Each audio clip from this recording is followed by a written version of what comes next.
pembelajaran 5. Kita belajar mengenai cara mengukur waktu kembali. Di sini ada salah satu contoh soal cerita mengenai waktu. Kita baca bareng-bareng ya. Kak Risa masih bercerita mengenai kegiatan berkemahnya di sekolah.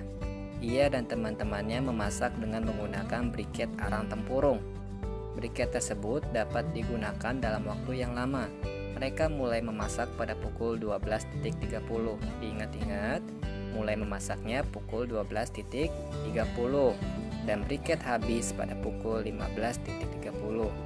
Briketnya habis pada pukul 15.30. Bagaimana cara menghitung lamanya waktu suatu kegiatan? Berapa lama briket arang tempurung tersebut dapat bertahan? Nah, caranya masih sama seperti pelajaran-pelajaran sebelumnya. Kita lihat dulu. Tadi mulai memasaknya pukul 12.30 dan briket habis pada pukul 15.30. Nah, caranya bagaimana? Nih, briketnya habis pukul 15.30, maka berarti pukul 15.30-nya ada di atas. Mulai memasaknya pukul 12.30. Berarti ini angka yang di atas ini ditaruhnya di bawah. Lamanya briket tempurung dapat bertahan itu bisa dihitung dengan cara berikut, Nak. Nah, di buku tematiknya itu tandanya tanda tambah ya, Nak ya. Itu dirubah ya, Nak, bukan tanda tambah tetapi tanda kurang. 30 dikurang 30 jadi 0. 15 dikurang 12 jadi 3. 03.00 atau kita bisa sebut dengan 3 jam. Jadi briket arang tempurung tersebut dapat bertahan selama 3 jam. Pak Ustadz sudah pernah mengatakan jika model pertanyaan dalam suatu cerita itu ada kalimat seperti ini, berapa lama, maka itu caranya sudah pasti dikurang. Kalau ada kata-kata berapa lama sudah pasti dikurang. Nah, ada satu lagi contoh soal, Nak, di bawahnya yang di ayo kerjakan. Pak Ustadz kasih contoh satu soal. Bu Cici akan memasak air. Ia memasak air menggunakan briket arang yang tahan hingga 3 jam. Bu Cici mulai memasaknya pukul 15.30. Nah, kapan briket arang akan habis? Cara mencarinya bagaimana? Kalau misalkan dia ada kata tanyanya itu kapan? Nah, kalau ada kata tanyanya kapan, berarti ini bukan dikurang, Nah, tetapi ditambah. Nah, kita kerjakan bareng-bareng ya. Tadi diingat, Bu Cici mulai memasak airnya pukul 15.30. 15.30 dan briket arang tersebut tahan hingga 3 jam. 3 jam itu sama seperti yang di atas tadi, kita bisa tulis dengan 03.00. Kita taruh di bawah 03.00. Bagaimana cara mencarinya, Pak Ustadz? Cara mencarinya adalah dengan cara ditambah. Ingat, kalau misalkan ada kata tanyanya itu kapan, berarti itu ditambah. Kita selesaikan soalnya ya. 0 ditambah 0 sudah pasti 0. 3 ditambah 0 sudah pasti 3. Sekarang yang di angka depannya, angka depan titik itu. Angka di depan titik, Pak Ustadz sudah pernah jelaskan, itu menunjukkan angka jam. 15 ditambah 3 jadinya 18. Pak Ustadz, terus jawabannya berapa? Ternyata jawabannya adalah 18.30. Berarti pertanyaan dari kapan briket arang akan habis? Briket arang akan habis pada pukul 18.30. Sampai sini ada yang mau ditanyakan? Jika ada yang mau ditanyakan, nanti bisa silakan langsung WA ke Pak Ustadz. Kita lanjutkan ya nak ya. Satu lagi pembelajaran mengenai waktu ada di pembelajaran 6.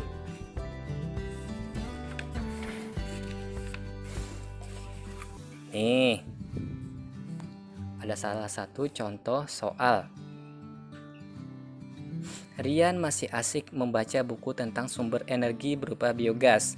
Sumber energi biogas dapat digunakan dalam waktu yang berbeda. Ada biogas yang dapat digunakan untuk memasak selama 16 jam.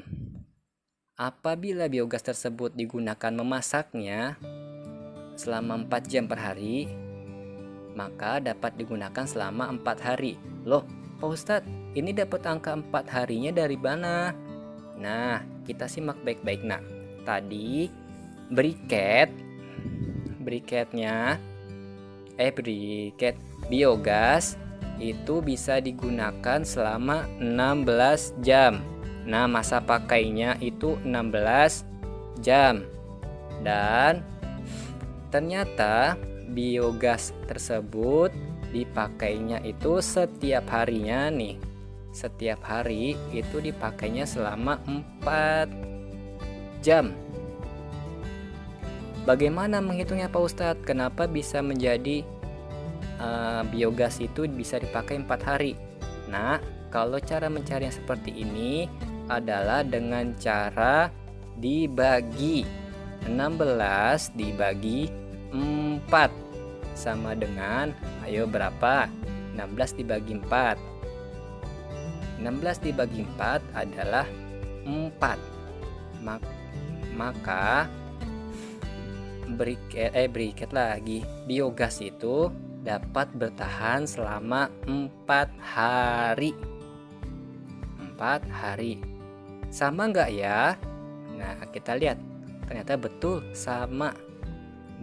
Biogas itu dapat bertahan selama 4 hari. Nah, nanti silakan dikerjakan halaman 123 dan 124. Caranya sama seperti contoh ini. Ini caranya dibagi. Ya nak ya. Kita lanjutkan ke pembelajaran selanjutnya, yaitu mengenai salah satu sumber energi, yaitu batu bara. Nih, batu bara. Batu bara itu apa Pak Ustadz? Batu bara itu adalah arang yang diambil dari dalam tanah. Batu bara berasal dari tumbuhan darat dan air yang telah membatu. Orang-orang menggunakan batu bara itu sebagai pengganti minyak tanah nak. Tujuannya untuk menghemat minyak tanah. Pun harga batu bara ternyata lebih murah daripada bahan bakar lainnya. Batu bara itu punya banyak manfaat bagi kehidupan manusia. Contohnya, salah satunya adalah sebagai bahan bakar pada pembangkit listrik. Pembangkit listrik yang menggunakan batu bara disebut dengan PLTU atau kepanjangannya adalah pembangkit listrik tenaga uap. Pembangkit listrik tenaga uap itu telah digunakan dan dibangun di beberapa negara, misalnya China, Australia, Jepang, dan Jerman. Sampai sini ada yang mau ditanyakan? Untuk mengukur kemampuan anak-anakku sekalian mengenai pemahaman tentang batu bara, maka silakan dikerjakan halaman 119 dan 120 mengenai batu bara. Nah, di halaman 121 ada gambar dua orang anak yang satunya sedang membuang sampah sembarangan, yang satunya mencegah nak. Nah, di situ nanti silakan kamu jawab pertanyaan halaman 121. 22 dari gambar yang tadi. Apa yang sedang dilakukan anak pada gambar? Bagaimana pendapat kamu tentang anak tersebut? Bagaimana sikapmu jika melihat anak yang ada seperti di gambar? Dan yang terakhir, kenapa kamu bersikap seperti demikian? Nah, sampai situ pelajaran kita hari ini. Jika ada yang mau ditanyakan, silakan langsung japri ke Pak Ustadz. Sampai sini pelajaran kita hari ini. Wallahu muwaffiq ila aqwamit thoriq. Assalamualaikum warahmatullahi wabarakatuh.